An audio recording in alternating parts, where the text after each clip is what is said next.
चलो next unit की तरफ बढ़ते हैं, एटम्स, मॉलिक्यूल्स एंड न्यूक्लियाई, है ना। अभी देखिए, हम लोग जब अब स्टडी करते हैं, आप केमिस्ट्री में बोलो या फिर अभी हमको पता है कि सब्सटेंस जो बनते हैं वो छोटे छोटे एटम्स से बनते हैं और उस एटम के अंदर न्यूक्लियस होता है ना। उस न्यूक्लियस के सराउंडिंग में इलेक्ट्रॉन्स रिवॉल्व होते रहते हैं, न्यूक्लियस के अंदर प्रोटॉन्स और न्यूट्रॉन्स रहते हैं। ये अभी हमको पता है आज के डेट में, लेकिन पुराने जमाने में अलग अलग साइंटिस्ट्स ने थियरी बनाई कि एटम्स कैसे कैसे हो सकते हैं। सबसे पहले रुदरफोर्ड नाम के साइंटिस्ट ने बताया कि एटम कैसा होगा, है ना। तो रुदरफोर्ड ने बताया कि पूरा जो एटम का मास है वो कहां पे रहेगा, न्यूक्लियस में रहेगा, सेंट्रली रहेगा न्यूक्लियस, और जो भी इलेक्ट्रॉन्स है वो न्यूक्लियस के अराउंड रिवॉल्व होते रहेंगे और इलेक्ट्रॉन्स का जो मास है वो निग्लिजिबल रहेगा, है ना। तो रुदरफोर्ड ने सबसे पहले बताया कि एटम के अंदर न्यूक्लियस होता है। आज हमको पता है कि न्यूक्लियस में प्रोटॉन्स है, न्यूट्रॉन्स है ना। लेकिन सबसे पहली थियरी थी रुदरफोर्ड की थियरी, जिसने कंफर्म किया कि एटम के अंदर न्यूक्लियस है और न्यूक्लियस के सराउंड में इलेक्ट्रॉन्स रिवॉल्व होते हैं। लेकिन और भी कई सारी प्रॉपर्टीज है एटम की, तो उससे रिलेटेड जो थियरी आई और जो हम लोग बेसिकली इस यूनिट में पढ़ेंगे, है ना, वो है बोर्स एटॉमिक थ्योरी या फिर बोर्स एटॉमिक मॉडल। ये काम की थ्योरी है। हम लोग स्टडी करने के लिए एटम का स्ट्रक्चर, एटम के अंदर क्या क्या है, ये स्टडी करने के लिए ये वाली थ्योरी को फॉलो करते हैं। इसके भी कई सारे डिसएडवांटेज है ना, लेकिन जो डिटेल, जो मेन प्रॉपर्टीज है वो इस थ्योरी से कवर हो जाती है।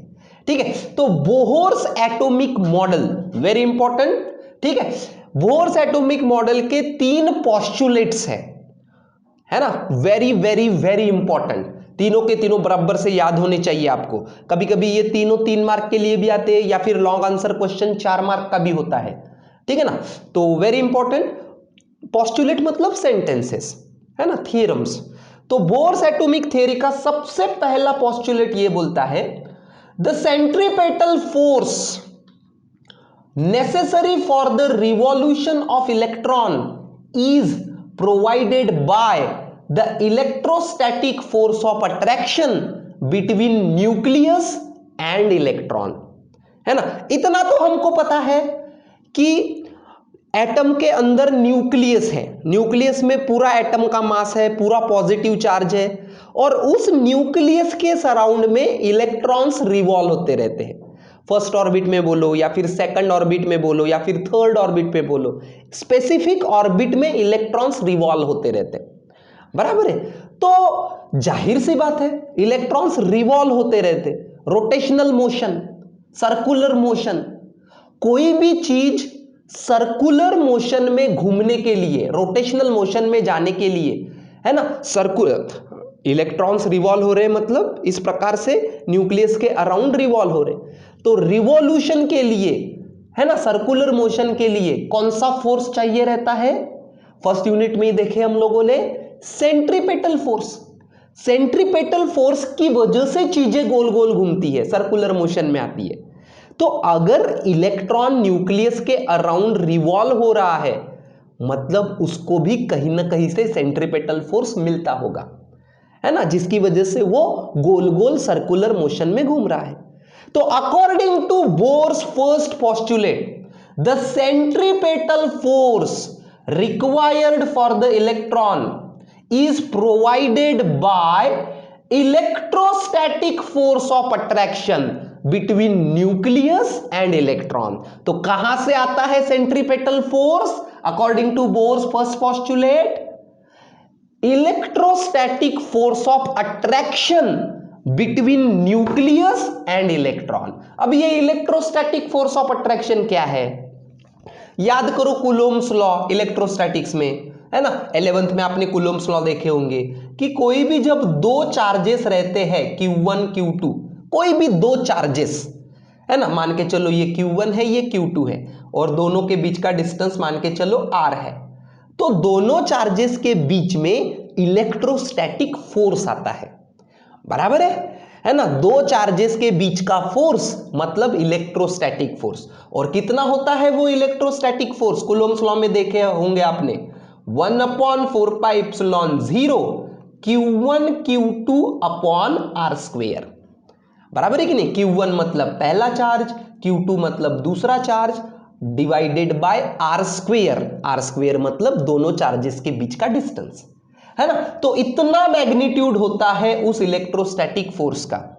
और अगर दोनों चार्जेस सेम पोलैरिटी के हैं, पॉजिटिव पॉजिटिव या फिर निगेटिव निगेटिव, तो वो फोर्स होता है रिपल्सिव फोर्स। और अगर एक चार्ज पॉजिटिव है और एक चार्ज निगेटिव है तो उसको बोलते हैं इलेक्ट्रोस्टैटिक फोर्स ऑफ अट्रैक्शन, है ना। फॉर्मूला यही रहेगा, फोर्स इतना ही रहेगा, लेकिन पॉजिटिव निगेटिव अगर रहे तो हमें याद रखना पड़ता है ये अट्रैक्टिव फोर्स है, ठीक है। तो according to Bohr's atomic model, first postulate, electron को सर्कुलर मोशन जो घूमना है न्यूक्लियस के अराउंड, तो उसके लिए जो सेंट्रीपेटल फोर्स आएगा वो कहां से आएगा? वो आएगा electrostatic force between nucleus and electron, है ना। इलेक्ट्रॉन मतलब चार्ज है। कितना चार्ज रहता है इलेक्ट्रॉन का? E। वन निगेटिव चार्ज है इलेक्ट्रॉन मतलब, है ना, पॉजिटिव नेगेटिव की वाइज भी देखा जाए तो। और कितना रहता है इलेक्ट्रॉन का charge? 1.6 into 10 to the power -19। तो वो उतना नंबर लिखने की वजह हम लोग सीधा सीधा लिखते हैं E, ठीक है ना। और न्यूक्लियस, कोई भी एटम के न्यूक्लियस के अंदर क्या रहते हैं रे? न्यूक्लियस के अंदर रहते हैं प्रोटॉन्स और न्यूट्रॉन्स। चलो न्यूट्रॉन्स के ऊपर चार्ज नहीं रहता, लेकिन प्रोटॉन्स तो पॉजिटिवली चार्ज रहते हैं, बराबर है कि नहीं। मतलब हम लोग बोल सकते कि न्यूक्लियस है पॉजिटिवली चार्ज प्रोटॉन्स की वजह से, और इलेक्ट्रॉन है निगेटिवली चार्ज। तो मतलब दो चार्जेस हो गए कि नहीं? दो चार्जेस, ये हो गया Q1, ये हो गया Q2। तो ये जो दो चार्जेस के बीच का इलेक्ट्रोस्टैटिक फोर्स है वो फोर्स काम करेगा सेंट्रीपेटल फोर्स की तरह, बराबर है। और सेंट्रीपेटल फोर्स का भी फॉर्मूला आपको पता है। क्या होता है सेंट्रीपेटल फोर्स का फॉर्मूला? mv²/r। m मतलब मास, v मतलब उसकी वेलोसिटी, और r मतलब वो जो सर्कुलर मोशन में रिवॉल्व हो रहा है उसकी रेडियस। तो according to Bohr's first postulate, centripetal force of the electron is equal to the electrostatic force between nucleus and electron, है ना। इलेक्ट्रॉन निगेटिवली चार्ज है और न्यूक्लियस के अंदर प्रोटॉन्स है। न्यूट्रॉन्स को जाने दो, न्यूट्रॉन्स के ऊपर कोई चार्ज नहीं है, तो हमको इलेक्ट्रोस्टैटिक फोर्स चाहिए तो न्यूट्रॉन्स को जाने दो, है ना। तो प्रोटॉन्स की वजह से क्या है? न्यूक्लियस पॉजिटिवली चार्ज है, तो ये दोनों के बीच का फोर्स, है ना, that is nothing but centripetal force. तो चलो एक न्यूक्लियस एक एटम कंसीडर कर लेते हैं। देखो अभी एक चीज याद रखो, ये जो बोर्स एटॉमिक थियरी है ना, ये नील बोहर नाम के साइंटिस्ट ने हाइड्रोजन के लिए बनाई थी। हाइड्रोजन में कितना इलेक्ट्रॉन रहता है? एक ही इलेक्ट्रॉन रहता है। लेकिन फिर वही थियरी को बाकी एटम्स के लिए भी लागू किया गया। लेकिन ये लागू करते समय हम लोग क्या करते हैं ना, कोई भी एटम कंसीडर करो आप, पीरियोडिक टेबल का कोई भी एटम कंसीडर करो, हम लोग बोर्स एटॉमिक थियरी लगाते समय हम लोग ये कंसीडर करते कि उस एटम के पूरे इलेक्ट्रॉन चले गए, सिर्फ कितना बचा? एक इलेक्ट्रॉन, सिंगुलर इलेक्ट्रॉन, है ना। इसको बोलते हैं सिंगुलर इलेक्ट्रॉन। मान के चलो आप हीलियम एटम कंसीडर कर रहे हैं। हीलियम में कितने इलेक्ट्रॉन्स होते हैं? दो। तो अज्यूम करो कि दो में से एक चला गया, बचा सिर्फ एक। मान के चलो आप सोडियम एटम कंसीडर कर रहे हैं। सोडियम में कितने इलेक्ट्रॉन्स होते हैं? 11। तो अज्यूम करो 11 में से 10 निकल गए, ऐसा अज्यूम करो, तो 10 निकल गए तो बचेगा कितना? सिर्फ एक। तो मुद्दे की बात ये कि बोर्स एटॉमिक थियरी लगाते समय हम लोगों को सिर्फ सिंगुलर इलेक्ट्रॉन चाहिए, एक ही इलेक्ट्रॉन चाहिए। तो ऐसा अज्यूम कर लेना कि बाकी इलेक्ट्रॉन आयोनाइज हो गए, मतलब निकल गए, ठीक है ना। तो बाकी इलेक्ट्रॉन्स निकल गए, तो इसीलिए सिर्फ एक ही इलेक्ट्रॉन बचेगा, एक ही इलेक्ट्रॉन। और उसी के लिए बोर्स एटॉमिक बोर्स के पोस्टुलेट लगाएंगे हम लोग, ठीक है ना। ये ऐसा क्यों? क्योंकि जैसे मैंने अभी अभी बताया कि बोर्स एटॉमिक थ्योरी पहले सिर्फ हाइड्रोजन के लिए बनाई थी, फिर जाके दूसरे एलिमेंट्स के लिए उसको अप्लाई किया गया। लेकिन अप्लाई करते समय हमको ये अजम्पशन करना होता है कि कोई भी एटम लो आप, लेकिन वो सिंगुलर इलेक्ट्रॉन की स्टेट में होना चाहिए। सिंगुलर इलेक्ट्रॉन मतलब ऐसा अज्यूम करो कि बाकी सभी इलेक्ट्रॉन निकल गए, सिर्फ एक ही इलेक्ट्रॉन है। ठीक है, तो एक ही इलेक्ट्रॉन दिखाया मैंने। ठीक है, इलेक्ट्रॉन का चार्ज कितना रहता है, ई, और उसका चार्ज रहता है निगेटिव, तो निगेटिव साइन भी दिखा दिया, निगेटिव ई।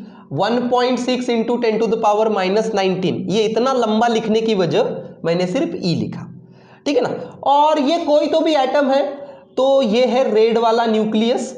अभी न्यूक्लियस के अंदर मैंने अभी बताया, न्यूक्लियस के अंदर दो चीजें होती है, प्रोटॉन्स और न्यूट्रॉन्स। तो न्यूट्रॉन्स को तो जाने दो, क्योंकि उनके ऊपर चार्ज नहीं होता, हमको चार्ज चाहिए न्यूक्लियस का। तो चार्ज किसकी वजह से आएगा न्यूक्लियस में, सिर्फ प्रोटॉन की वजह से।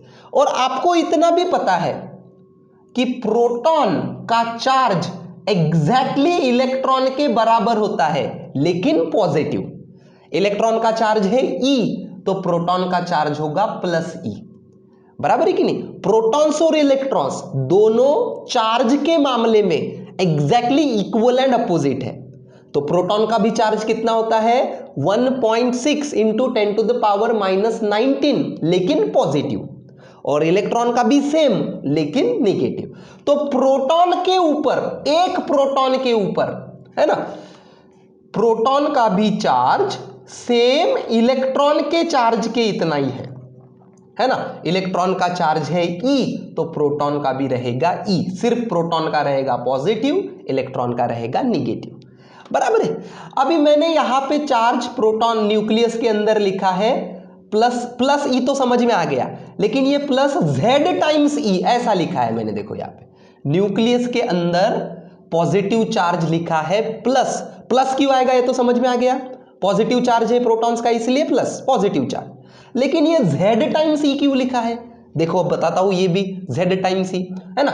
देखो कोई भी एटम कंसीडर करो, मान के चलो हीलियम का एटम कंसीडर करो, पीरियोडिक टेबल के हिसाब से Z मतलब एटॉमिक नंबर। Z मतलब क्या, एटॉमिक नंबर। एटॉमिक नंबर मतलब नंबर ऑफ इलेक्ट्रॉन्स या फिर नंबर ऑफ प्रोटॉन्स, है ना। आपने केमिस्ट्री में पढ़े होंगे कि जितने प्रोटॉन्स रहते हैं उतने ही इलेक्ट्रॉन्स भी रहते हैं। तो Z मतलब उस एटम का एटॉमिक नंबर, तो नंबर ऑफ प्रोटॉन्स या फिर नंबर ऑफ इलेक्ट्रॉन्स। ठीक है, तो हीलियम अगर है तो हीलियम का एटॉमिक नंबर है Z = 2, तो 2 प्रोटॉन्स रहेंगे अंदर, ठीक है ना। न्यूट्रॉन्स भी रहेंगे, न्यूट्रॉन्स को जाने दो फिलहाल के लिए, और उसके सराउंडिंग में ऑर्बिट में 2 इलेक्ट्रॉन्स भी रहेंगे। बराबर है, 2 प्रोटॉन्स 2 इलेक्ट्रॉन्स। तो हमको तो बोर्स एटॉमिक थ्योरी लगाते समय सिर्फ एक ही इलेक्ट्रॉन अज्यूम करना है, तो इलेक्ट्रॉन सिर्फ एक ही अज्यूम करे। लेकिन न्यूक्लियस के अंदर तो 2 प्रोटॉन्स है, 2 प्रोटॉन्स, तो कितना हो जाएगा टोटल चार्ज न्यूक्लियस के अंदर, 2 इंटू 1 प्रोटॉन का चार्ज। और प्रोटॉन का चार्ज कितना रहता है, इलेक्ट्रॉन के इतना ही रहता है, सिर्फ पॉजिटिव रहता है, तो 2 इंटू प्लस E या फिर प्लस 2E आ जाएगा। बराबर है। और एक एटम कंसीडर करो, मान के चलो सोडियम एटम कंसीडर करो। कितना है सोडियम का Z मतलब एटॉमिक नंबर कितना है, 11 मतलब उसके न्यूक्लियस के अंदर 11 प्रोटॉन है और बाहर भी 11 इलेक्ट्रॉन्स घूम रहे हैं। ठीक है ना, बाहर भी 11 इलेक्ट्रॉन्स घूम रहे हैं और न्यूक्लियस के अंदर 11 प्रोटॉन्स है। तो न्यूक्लियस के अंदर का पॉजिटिव चार्ज कितना हो गया, एक प्रोटॉन का चार्ज प्लस E, तो 11 का कितना हो जाएगा, प्लस 11 टाइम्स E। और बाहर भी 11 इलेक्ट्रॉन्स घूम रहे हैं, लेकिन 11 में से हम लोग 10 को अज्यूम नहीं करेंगे, सिर्फ कितना अज्यूम करेंगे, एक ही अज्यूम करेंगे। तो कोई भी एटम के लिए लिखो, न्यूक्लियस के अंदर कितना पॉजिटिव चार्ज मिलेगा, Z टाइम्स, है ना। कितने प्रोटॉन्स रहेंगे न्यूक्लियस के अंदर, जितना उस एटम का एटॉमिक नंबर है। एटॉमिक नंबर मतलब Z, जैसा हीलियम का एटॉमिक नंबर 2 है तो उसके अंदर 2 प्रोटॉन है न्यूक्लियस के अंदर। सोडियम का जैसे मैंने बताया 11, तो न्यूक्लियस के अंदर 11 प्रोटॉन्स है। क्लोरीन लेते हो 17, तो है ना। इसका मतलब न्यूक्लियस के अंदर कितने प्रोटॉन्स है, जितना उसका एटॉमिक नंबर है। तो एक प्रोटॉन का चार्ज है E, तो Z प्रोटॉन्स का चार्ज रहेगा Z इंटू E, और कैसे रहेगा? पॉजिटिव। तो समझ में आ गया कैसे कैसे आ गया न्यूक्लियस का चार्ज प्लस ZE। ओके, ठीक है ना। जितने प्रोटॉन्स हैं न्यूक्लियस के अंदर, है ना, कितने प्रोटॉन्स रहते न्यूक्लियस के अंदर? जितना उसका एटॉमिक नंबर है, इसलिए Z इंटू E। ठीक है, तो टोटल न्यूक्लियस का चार्ज हो गया पॉजिटिव Z इंटू E, और इलेक्ट्रॉन का चार्ज हो गया निगेटिव E। ठीक है ना। तो और अज्यूम करो कि ये इलेक्ट्रॉन कोई तो भी ऑर्बिट में रिवॉल्व हो रहा है, फर्स्ट ऑर्बिट रहे, सेकंड रहे, या फिर मान के चलो nth ऑर्बिट में रिवॉल्व हो रहा है। देखो, इलेक्ट्रॉन एक पर्टिकुलर ऑर्बिट में रिवॉल्व होता है, फर्स्ट बोलो, सेकंड बोलो, थर्ड बोलो, या फिर कोई तो भी, है ना। तो मान के चलो ये इलेक्ट्रॉन nth ऑर्बिट में रिवॉल्व हो रहा है, और हर एक ऑर्बिट में इलेक्ट्रॉन की वेलोसिटी अलग अलग रहेगी और रेडियस भी अलग अलग रहेगी। रेडियस तो ऑफकोर्स अलग अलग रहेगी ही रहेगी। मान के चलो ये फर्स्ट ऑर्बिट है, तो सेकंड ये है, तो सेकंड की रेडियस ये हो जाएगी। थर्ड ये है, तो थर्ड की रेडियस ये हो जाएगी। तो रेडियस तो हर एक ऑर्बिट की अलग अलग रहेगी ही रहेगी, लेकिन हर एक ऑर्बिट में इलेक्ट्रॉन की वेलोसिटी भी अलग अलग रहती है। बराबर है ना। इलेक्ट्रॉन का रेडियस और वेलोसिटी दोनों कौन से ऑर्बिट में रिवॉल्व हो रहे हैं उसके ऊपर डिपेंड रहता। तो अज्यूम कर लो ये इलेक्ट्रॉन nth ऑर्बिट में रिवॉल्व हो रहा है, nth ऑर्बिट में। ठीक है ना। तो लगाओ फर्स्ट पोस्टुलेट। क्या बोलता है फर्स्ट पोस्टुलेट? ये जो इलेक्ट्रॉन सर्कुलर मोशन कर रहा है न्यूक्लियस के अराउंड, तो उसके लिए जो सेंट्रीपेटल फोर्स आएगा, सेंट्रीपेटल फोर्स मतलब mv²/r। याद है फॉर्मूला फर्स्ट यूनिट से? mv²/r। m मतलब इलेक्ट्रॉन का मास, v मतलब इलेक्ट्रॉन की वेलोसिटी, और r मतलब सेंटर से रेडियस, है ना, इसकी रेडियस, mv²/r।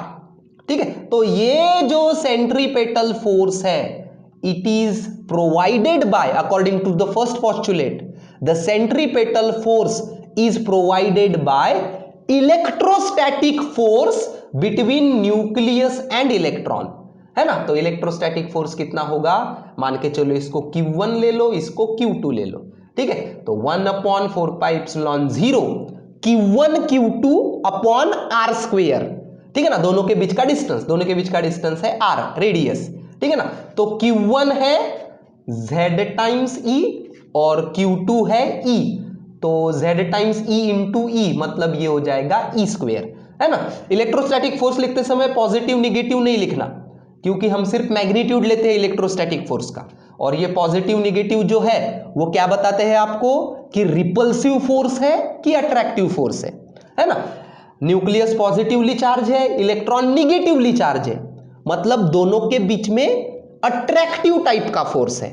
ठीक है ना। बस वो देखने के लिए पॉजिटिव निगेटिव है, बाकी फॉर्मूले में पॉजिटिव निगेटिव नहीं लिखना, सिर्फ मैग्नीट्यूड लिखना। तो Q1 है ZE और Q2 है सिर्फ E, तो ZE²/r²। So this is known as Bohr's first postulate, mv²/r equal to 1/4πε0 ZE²/r², है ना।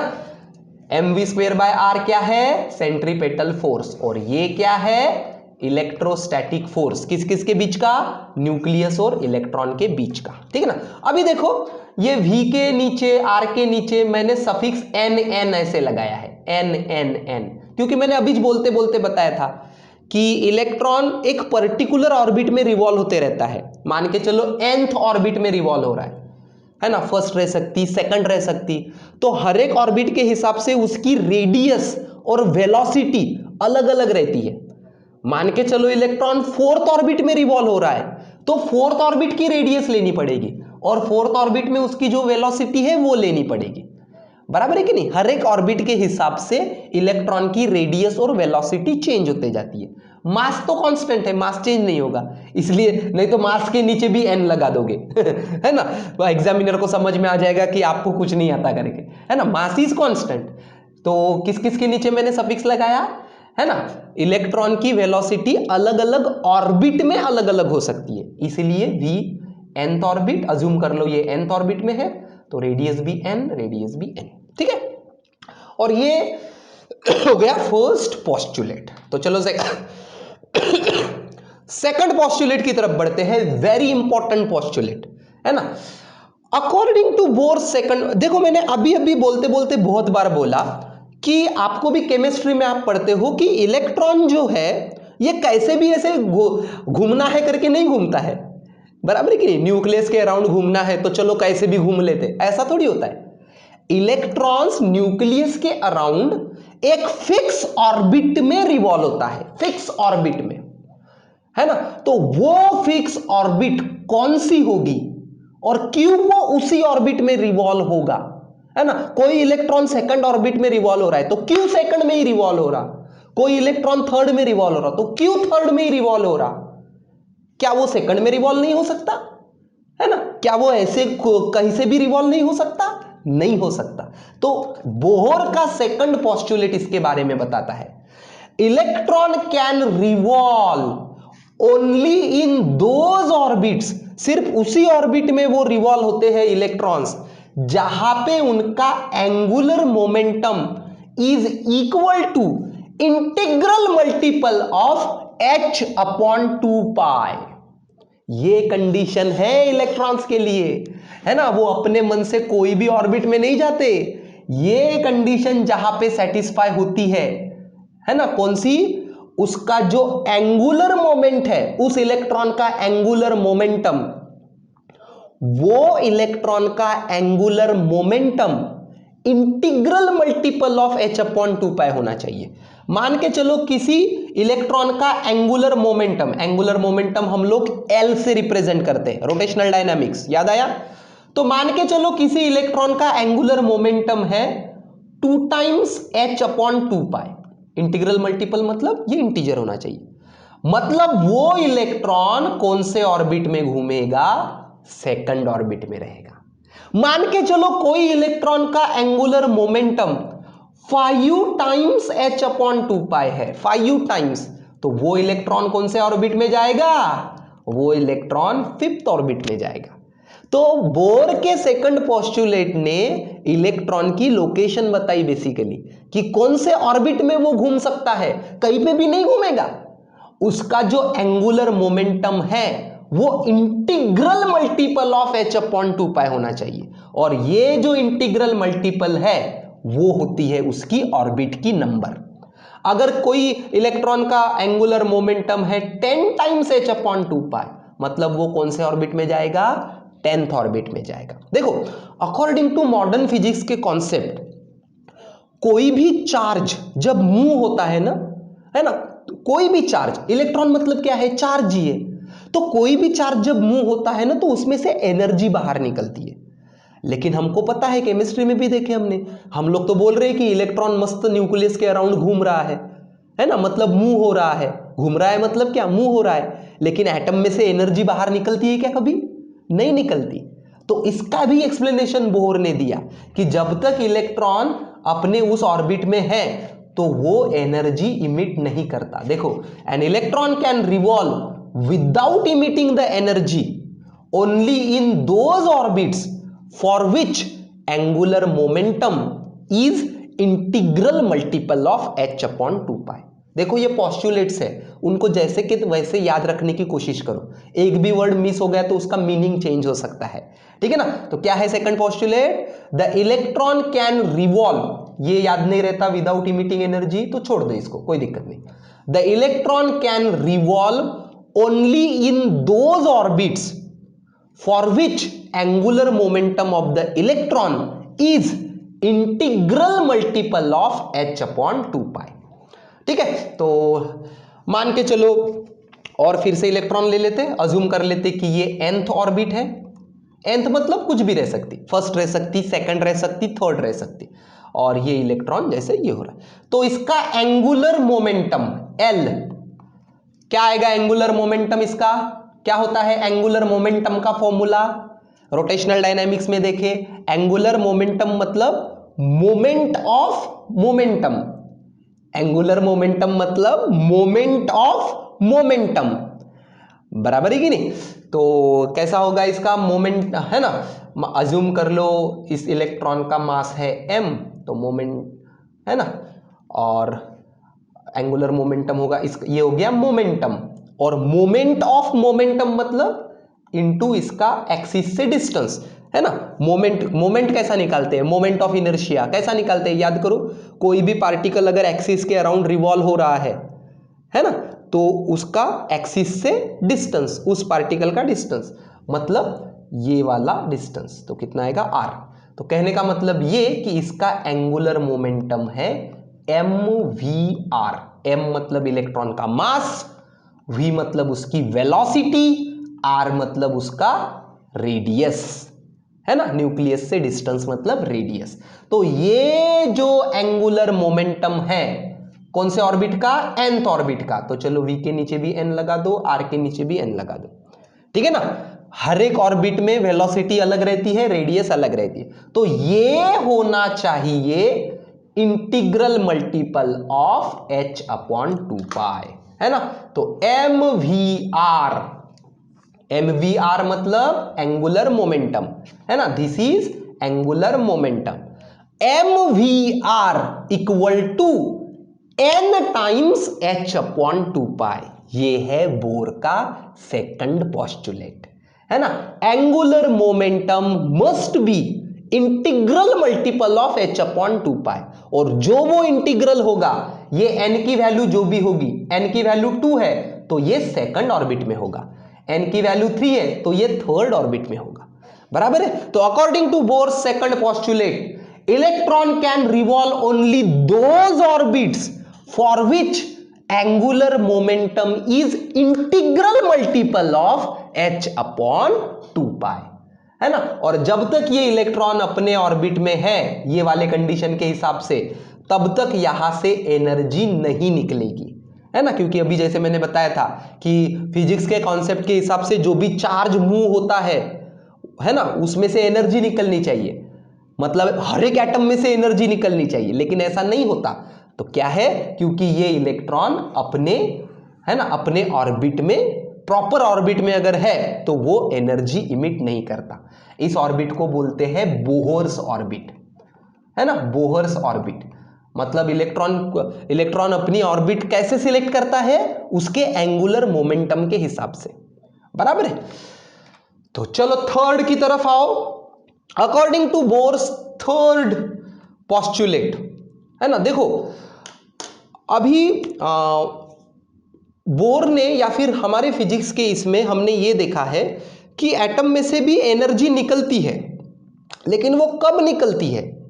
तो according to Bohr's third postulate, कोई भी इलेक्ट्रॉन अगर हायर ऑर्बिट से लोअर ऑर्बिट में जंप हुआ, देखो बराबर से ध्यान दो, according to Bohr's third postulate, अगर कोई भी इलेक्ट्रॉन हायर ऑर्बिट से लोअर ऑर्बिट में जंप हुआ तो वहां से एनर्जी इमिट होती है, रहेगा इतना पहले ध्यान में, है ना। कब होती है एनर्जी इमिट एटम में से, अगर कोई इलेक्ट्रॉन हायर ऑर्बिट से लोअर ऑर्बिट में, देखो ये जो न्यूक्लियस है ना, न्यूक्लियस के पास वाली ये हो गई फर्स्ट ऑर्बिट मान के चलो, है ना, ये हो गई सेकंड, ये हो गई थर्ड, ये हो गई फोर्थ। तो जैसे जैसे आप न्यूक्लियस के दूर जाते जाते हो, मतलब जैसे जैसे n की वैल्यू बढ़ते जाती है, n इक्वल टू 1 मतलब फर्स्ट ऑर्बिट मान के चलो, n इक्वल टू 2 मतलब second orbit, n equal to 3 मतलब थर्ड ऑर्बिट।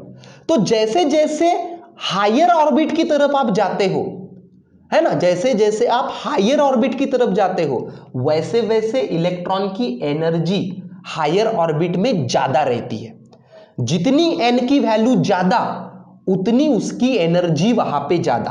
तो मान के चलो इलेक्ट्रॉन अगर 10th ऑर्बिट में है और वही सेम इलेक्ट्रॉन मान के चलो 7th ऑर्बिट में है, तो उसकी एनर्जी कहां पे ज्यादा होगी, जब वो 10th ऑर्बिट में रहेगा तब उसकी एनर्जी ज्यादा होगी, है ना। क्यों होगी, क्या होगी, ये हमको आगे है डेरिवेशन में, लेकिन अभी के लिए याद रखो कि जितना ज्यादा हायर ऑर्बिट का नंबर, उतनी उसकी एनर्जी ज्यादा, ठीक है ना। 7th में उसकी एनर्जी कम होगी।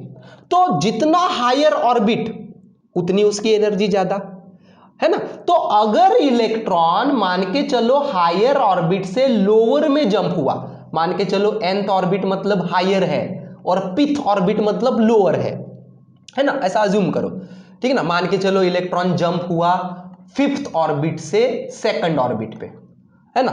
तो n मतलब 5 और p मतलब 2, p मतलब भी ऑर्बिट का नंबर ही है, अदरवाइज n और p नहीं लिखना चाहते तो n1 n2 ऐसा लिख दो, बराबर है। तो n मतलब हायर ऑर्बिट मान के, है ना, अज्यूम करो 5th से 2nd पे जंप हुआ, तो हायर ऑर्बिट मतलब n इक्वल टू 5 और 2nd ऑर्बिट मतलब p इक्वल टू 2।